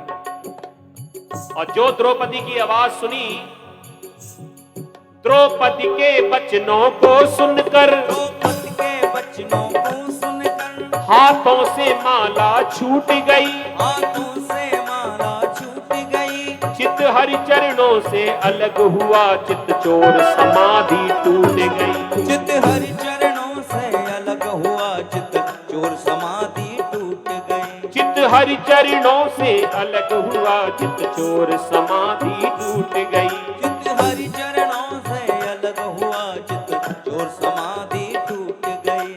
बाबा कहने लगे, बेटी तेरे इन वचनों का, बेटी तेरे इन वचनों का, उत्तर पीछे दे पाऊंगा, उत्तर पीछे दे पाऊंगा, तेरे सुहाग का निर्णय भी अब पीछे ही कर पाऊंगा, तेरे सुहाग का निर्णय भी अब पीछे ही कर पाऊंगा। पहले तो ये बता कि तू यहां आई कैसे, यहां पर लाने वाला कौन है? तेरे भीतर तो इतनी बुद्धि नहीं हो सकती, ये ज्ञान कराने वाला कौन है? अब जितना सीख कर आई थी उतना पाठ तो पूरा कर दिया, अब ये तो पता ही नहीं था कि ये भी प्रश्न हो सकता है कि यहां लेकर कौन आया। अब ये तो आउट ऑफ सिलेबस क्वेश्चन हो गया। यहां पर कौन लेकर आया?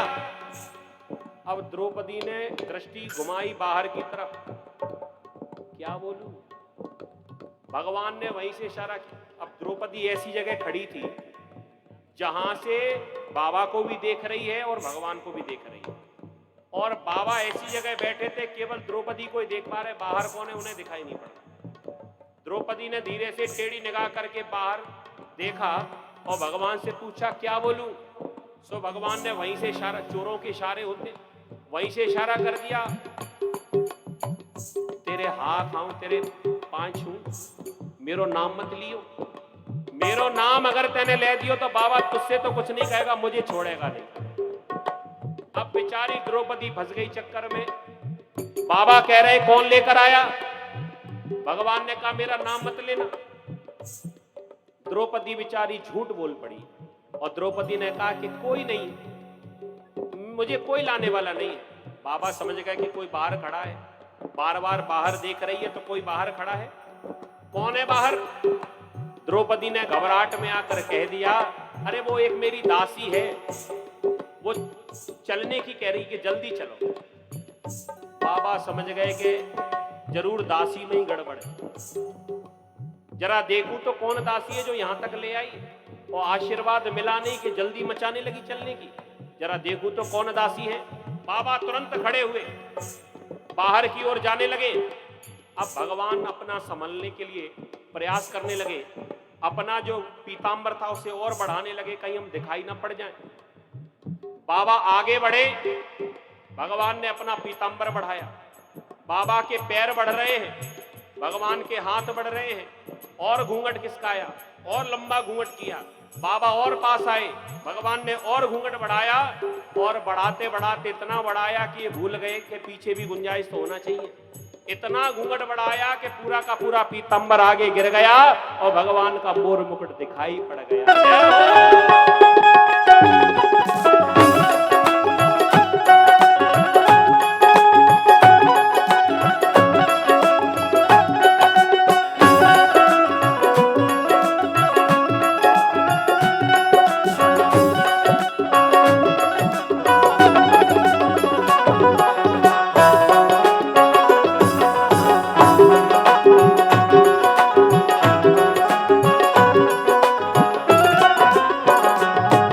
बाबा ने तब जाकर देखा, बाबा ने तब जाकर देखा, जोड़ी पर डटा निराला है, जोड़ी पर जटा निराला है, पीतांबर का घूंघट डाले वहां खड़ा बांसुरी वाला है, पीतांबर का घूंघट डाले वहां खड़ा बांसुरी वाला है, वो पीतांबर का घूंघट डाले खड़ा बांसुरी वाला है, पीतांबर का घूंघट डाले वहां खड़ा बांसुरी वाला है। बाबा ने जब कन्हैया को पहचान लिया, कहने लगे कि बूढ़ा हो गया लेकिन तुम्हारी चोरी नहीं गई। बूढ़ा होने को आया हूं, बूढ़ा होने को आया हूँ, नहीं जाती है तेरी चोरी, नहीं जाती है तेरी चोरी, नित नई चोरियां करता है उससे चोरी मुझसे चोरी। नित नई चोरियां करता है इससे चोरी मुझसे चोरी। अब क्या कहूं? बाबा वापस भीतर आए शिविर में। द्रौपदी ने हाथ जोड़कर कहा, महाराज अब हमारा भी फैसला हो जाए, क्या आप भी हमारे पति को आप मारोगे? या तो अपना आशीर्वाद सच्चा करो या अपनी प्रतिज्ञा को पूरी करो। अब आप कहोगे क्या? आज भीष्म पितामह ने तुरंत ही निर्णय कर दिया और क्या कह रहे हैं? अब जाओ बेटी द्रौपदी सुता, अब जाओ बेटी द्रौपदी सुता, निश्चय ही विजय तुम्हारी है, निश्चय ही विजय तुम्हारी है। पतियों का बाल न बांका हो जब रक्षक कृष्ण मुरारी है। पतियों का बाल न बांका हो जब रक्षक कृष्ण मुरारी है। पतियों का बाल न बांका हो जब रक्षक कृष्ण मुरारी है। पतियों का बाल न बांका हो जब रक्षक कृष्ण मुरारी है। तो ये कथा सुनने का भाव ये है, हरि हाथों में सौंप दी जिसने जीवन डोर, कभी न उलझन देते हैं श्री नटवर नंद किशोर। श्री नटवर नंद किशोर, श्री नटवर नंद किशोर, श्री नटवर नंद किशोर। और जाको राके साईया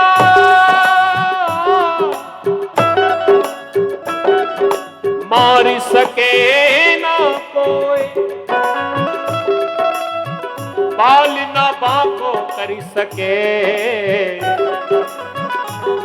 चाहे सब जग बैरी हो, चाहे सब जग बैरी हो, चाहे सब जग बैरी हो, चाहे सब जग बैरी हो, सब जग बैरी हो, चाहे सब जग बैरी हो, चाहे सब जग बैरी हो। बोली वृंदावन बिहारी लाल की जय। आज भगवान ने पांडवों की तो रक्षा करा दी। आज भीष्म पितामह ने जब देखा कि मेरी प्रतिज्ञा आज भंग हो गई, द्रौपदी तो धीरे से जाने लगी, लेकिन भगवान को रोक लिया बाबा ने। ए कन्हैया तुम रुको, तुमने मेरी प्रतिज्ञा को भंग करा दिया, लेकिन ध्यान रखना हंसी अकेली मेरी नहीं होगी, हंसी तुम्हारी भी होगी, क्योंकि एक प्रतिज्ञा तो तुमने भी की है। महाभारत के युद्ध में अस्त्र या शस्त्र नहीं उठाऊंगा, लेकिन मैं आज एक और प्रतिज्ञा करता हूं, महाभारत के युद्ध में तुमसे हथियार ना उठवा दिया तो मेरा भी नाम भीष्म नहीं। सूरदास जी महाराज वर्णन करते हैं, आज हो हरि है ना शस्त्र गहाऊं, तो लाजो गंगा जननी को शांतनु सुत न कहाऊं, स्यंदन खंड महारथ खंडो कपि ध्वज सहित गिराऊं, इतनी ना करो शपथ मोहे हरि की, क्षत्रिय गति न पाऊं, पांडव दल सन्मुख है धाऊं, सरिता रुधिर बहाऊं, सूरदास रणभूमि विजय बिन जियत न पीठ दिखाऊं, आज हो हरि है ना शस्त्र गहाऊं। प्रतिज्ञा मेरी भंग की है तो प्रतिज्ञा आपकी भी भंग होगी। भगवान ने कह दिया पांडव बच जाए, हमारी तो कोई बात नहीं। जैसे ही युद्ध आरंभ हुआ, आज बाबा इतने आवेश में आ गए, इतने क्रोध में आ गए, बाणों पर बाण छोड़ने लगे। जो धनुर्धारी अपने आप को कहते थे अर्जुन, आज धनुष संभाला नहीं जा रहा है, जो ही बाणों की वर्षा होने लगी। आज अर्जुन ने भगवान से कहा कि महाराज आज हमारी रक्षा करना, आज हम युद्ध करने लायक नहीं है। भगवान ने कहा ये युद्ध तो उससे हो ही नहीं रहा, तुझे तो आशीर्वाद दे चुके हैं कि बाल बांका नहीं होगा, ये युद्ध मेरे लिए हो रहा है, ये बाण मेरे लिए चलाए जा रहे हैं। अर्जुन ने कह दिया महाराज इतने सारे बाण उड़कर मेरी तरफ आ रहे हैं और आप कह रहे हो कि मेरे लिए युद्ध हो रहा है। कह दिया हाँ, एक भी बाण तुझे स्पर्श नहीं कर सकता। तो महाराज आप ही के लिए युद्ध हो रहा है, आप ही के लिए बाण चलाए जा रहे हैं, तो आप भी युद्ध करो। कह दिया मैंने प्रतिज्ञा कर रखी है, मैं हथियार नहीं ले सकता, युद्ध नहीं कर सकता। इतने में एक बाण उड़ता हुआ आया और जो धनुष, जो रथ के ऊपर ध्वजा लगी हुई है, उस ध्वजा के ऊपर हनुमान जी महाराज, हनुमान जी के हाथ में बहुत बड़ा विशाल पर्वत, आप विचार करो, वो सीधे उस ध्वजा में जाकर बाण लगा और वो ध्वजा टूटकर नीचे गिरी। इतने में एक बाण उड़ता हुआ आया और सीधे रथ के पहिए में जाकर लगा, रथ का पहिया टूटकर दूर गिरा। अर्जुन ने कहा महाराज माटी में तो मिल गए, प्रतिज्ञा को संभाल के करोगी भी क्या? अरे जल्दी हमें बचाओ। भगवान ने समझ लिया कि ये बाबा हमें छोड़ेगा नहीं, कोई बात नहीं। और भगवान का तो नियम भी है, प्रबल प्रेम के पाले पड़कर प्रभु को नियम बदलते देखा, अपना मान टले टल जाए पर भक्त का मान न टलते देखा। तुरंत भगवान ने अपनी प्रतिज्ञा को भंग किया और दौड़कर जो रथ का पहिया टूटकर दूर गिरा था, भगवान ने उसी रथ के पहिए को उठाया और जो बाबा को मारने के लिए दौड़े, पीतांबर नीचे गिर गया, भगवान का मुकुट भी नीचे गिर गया और घुंघराली अलकावली भगवान की हवा में उड़ने लगी। और जो ही आंखों में भयंकर क्रोध आया बाबा को मारने के लिए, और तुरंत ही गर्जना करने लगे, तुम ये चाहते थे कि मैं तुम्हारे साथ युद्ध करूं, तो आ जाओ, दो दो हाथ हो जाएं तुम्हारे हमारे। जैसे भीष्म पितामह ने देखा कि हां अब कन्हैया युद्ध करने को तैयार हो गए, रथ का पहिया उठा लिया और भगवान को देखा इस स्थिति में, बाबा ने धनुष बाण नीचे रखे, कह दिया तुमसे युद्ध नहीं करूंगा। भगवान ने कहा हमसे युद्ध क्यों नहीं करोगे, तुम तो चाहते थे कि युद्ध हो। कह दिया तुमसे क्या युद्ध करना, तुम्हें तो अपनी बात का ही ख्याल नहीं। अरे जो अपनी बात पे ही अटल ना रहे तो ऐसे व्यक्ति से क्या युद्ध करना, क्या मतलब? कह दिया तुमने प्रतिज्ञा की थी कि मैं हथियार नहीं उठाऊंगा, और अपने ही मुंह से प्रतिज्ञा करते हुए और खुद ही प्रतिज्ञा को तोड़ दिया। तो महाराज ये अच्छी बात नहीं है। अरे अपनी ना सही तो कम से कम अपने पिताजी के नाम को तो रखते। तुमने तो ऐसी नाक कटवाई कि तुम्हारे तो पिता का नाम भी धूमिल हो गया। संत बड़ा सुंदर वर्णन करते हैं, गंग सुत बानन सो व्यतीत बेहाल होके,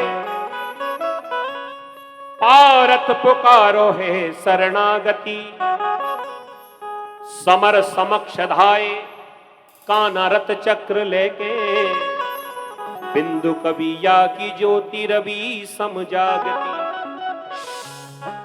त्याग धनवान बोले भीषम भगत राज, शस्त्र गहली नो तुमरे प्रण की है क्या गति, करके प्रतिज्ञा तुम पित को कलंक दीनो, ए हो गोपाल तुम्हें लाजहू न आवती, ए हो गोपाल तुम्हें शर्म हूं न आवती।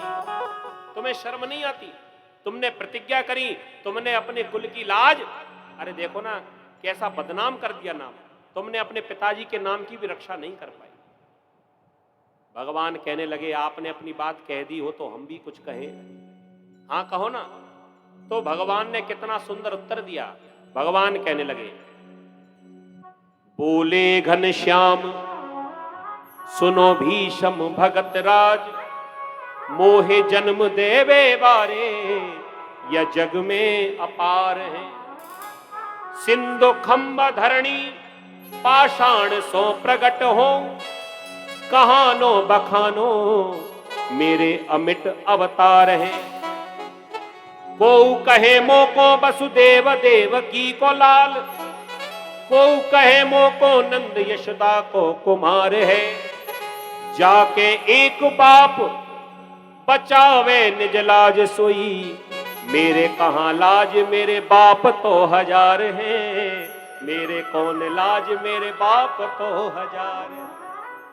भगवान कहने लगे कि अपने पिताजी की नाक तो वो बचाए जिनके एक ही पिताजी हो, हमारे तो पिताजी की गिनती नहीं है, कभी आकाश से प्रकट हो जाएं कभी समुद्र से प्रकट हो जाएं, कभी खम्भे से प्रकट हो जाएं, कभी देवकी के पुत्र बन जाएं, कभी यशोदा नंदन बन जाएं। हमारे तो माता पिता की गिनती ही नहीं है। तो इतने सारे जब पिता हो जाएं तो कौन कौन की लाज बचाएंगे।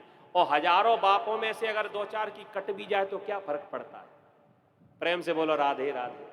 बड़ी सुंदर प्रसंग है भगवान के। इस प्रकार भक्त और भगवान में आपस में चर्चा हुई। तो आ जाओ जहां पर चर्चा चल रही थी। सरसैया पर लेटे हुए वही भीष्म पितामह वो कह रहे हैं कि प्रभु जिस समय आप हमें मारने के लिए दौड़े थे वो छवि मैंने आपकी अपने हृदय में बसा ली थी, तो कृपा करके मुझे वही छवि में दर्शन दीजिए।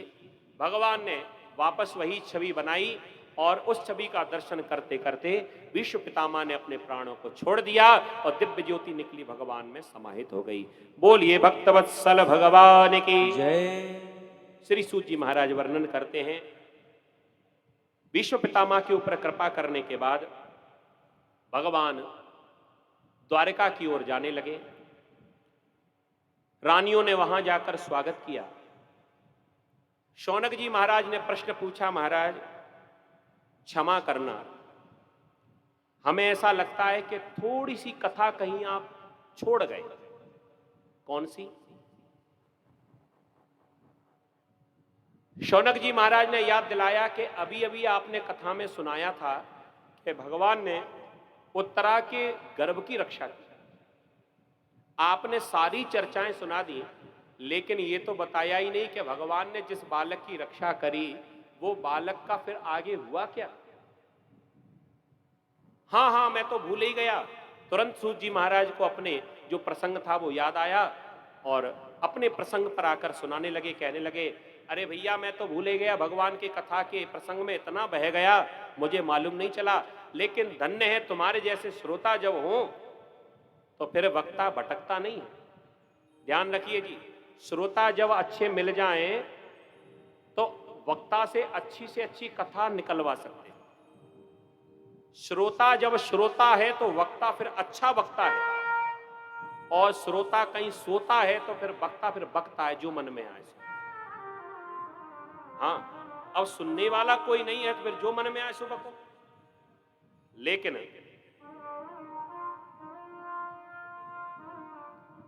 लेकिन सूत जी महाराज ने कितनी बढ़िया बात कही। देखो, श्रोता भी तीन प्रकार के। एक तो है उच्च कोटि के श्रोता, जो कहा जा रहा है उसको समझ लें, और अगर कोई बात समझ में ना आई, कोई शंका है, तो कथा के बाद एकांत में जाकर कथा व्यास जो भी है वक्ता है उनसे जाकर संपर्क करें कि भाई ये बात, ये कथा हमारी समझ नहीं आई। ये तो उच्च कोटि के श्रोता। प्रश्न पूछना बुरी बात नहीं है, प्रश्न पूछना कोई बुरी बात नहीं है।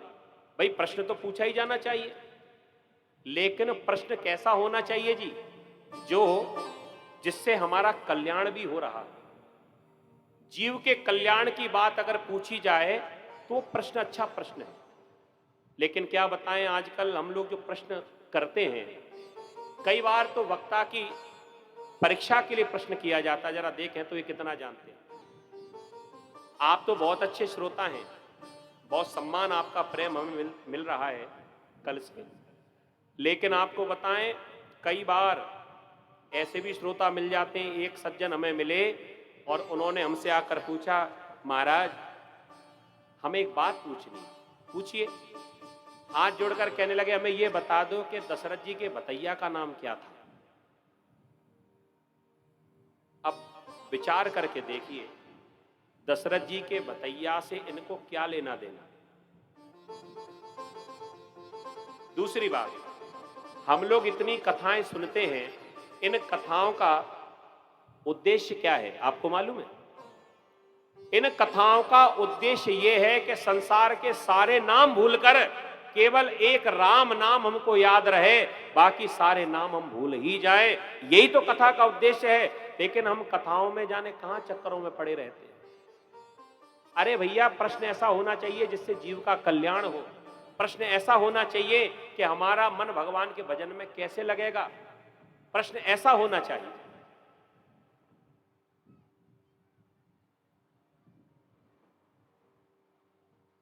हाँ जी, पवन देवता भी कृपा करने वाले हैं। कोई बात नहीं, हमारे परीक्षक जी की और हमारे आयोजकों की व्यवस्था बढ़िया है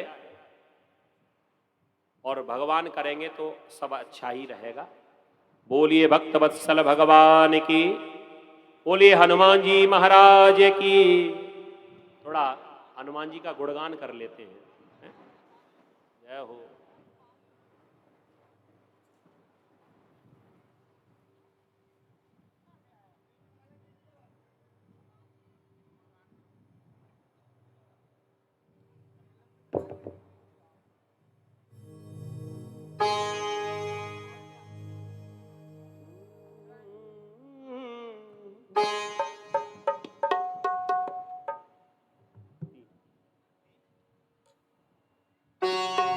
बोलिए सिद्ध बाबा की, हनुमान हरि की जय। सुन लो मेरी पुकार पवन सुत, विनती बारंबार। पवन सुत विनती बारंबार, पवन सुत विनती बारंबार। पवन सुत विनती बारंबार। हे दुख भंजन मारुति नंदन, हे दुख भंजन मारुति नंदन। सुन लो मेरी पुकार पवन सुत विनती बारंबार। पवन सुत विनती बारंबार। पवन सुत विनती बारंबार। पवन सुत विनती बारंबार।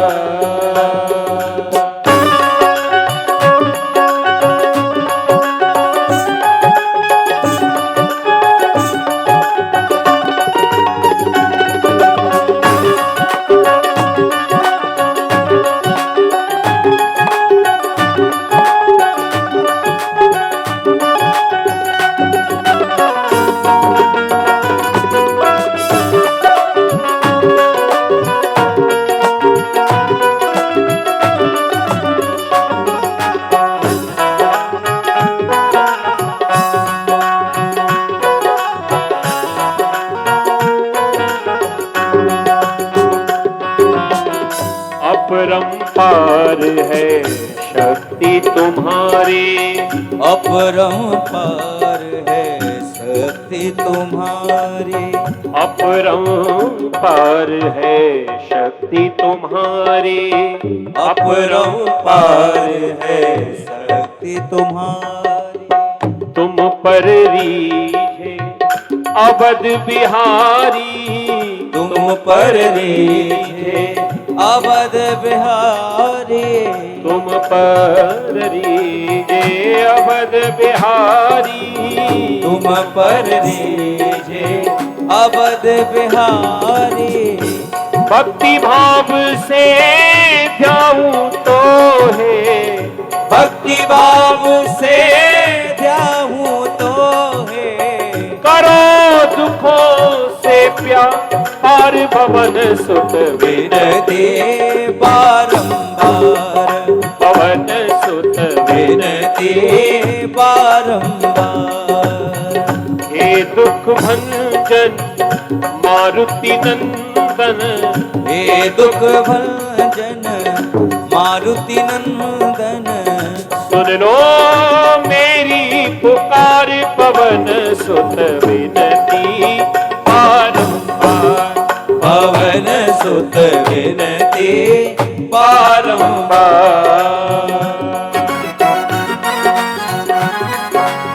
बोला हनुमान हरि की।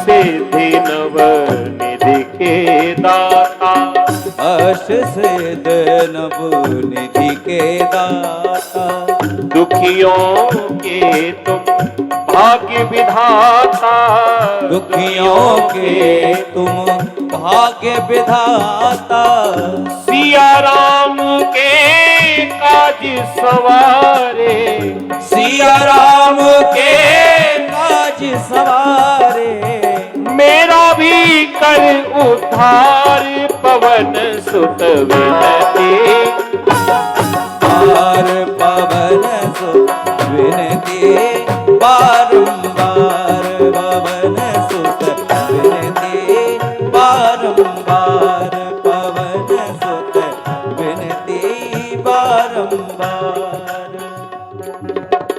हे दुख भंजन मारुति नंदन, हे दुख भंजन मारुति नंदन, सुन लो मेरी पुकार पवन सुत विनती, बारंबार पवन सुत विनती, बारंबार पवन सुत विनती, बारंबार पवन सुत विनती, बारंबार पवन सुत विनती, बारंबार पवन सुत विनती, बारंबार पवन सुत विनती, बारंबार सुत विनती, बारंबार पवन सुत विनती, बारंबार। बोली हनुमान हरि की, शंकर भगवान की, दुर्गे मैया की जय, सिद्ध बाबा की जय, कटिया वारे बाबा की जय, सब संतन की जय, जय जय श्री। श्री राम। गर्मी ज्यादा लग रही थी हम लोगों को, देखो बाबा की कैसी कृपा हुई। हाँ, ये कूलर फेल हो गए तो प्रकृति का कूलर चल पड़ा है। थोड़ी सी चर्चा और बची है 5-10 मिनट की, उसको सुन लीजिए, फिर आरती की तरफ चल रहे हैं। सूत जी महाराज वर्णन करने लगे कि भगवान ने उत्तरा के गर्भ की रक्षा जब की, समय आने पर जब बालक हुआ तो बालक मृत पैदा हुआ, लेकिन द्वारिकाधीश की ऐसी कृपा हुई, जब द्वारिकाधीश सामने पहुंचे तो वो मृत बालक भी जीवित हो गया। जय जयकार होने लगी। बोले द्वारिकाधीश भगवान की।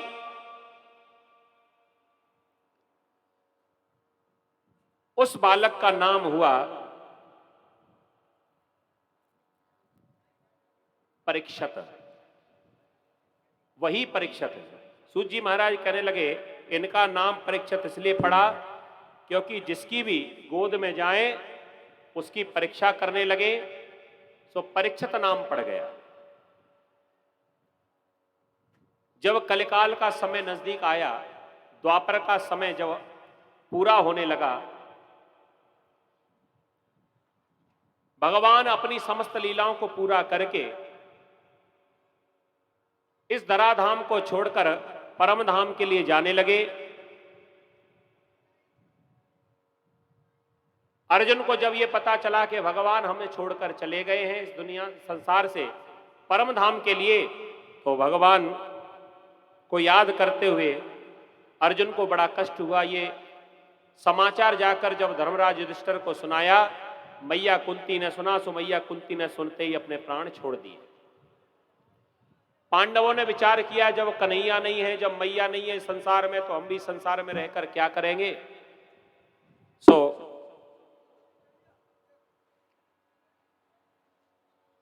अपने नाती परीक्षित को बुलाया मात्र 14 वर्ष की आयु में और राज सिंहासन पर बिठा दिया।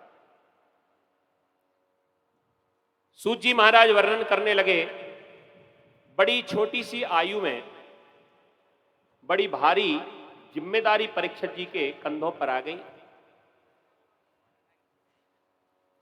बोलिए भक्तवत्सल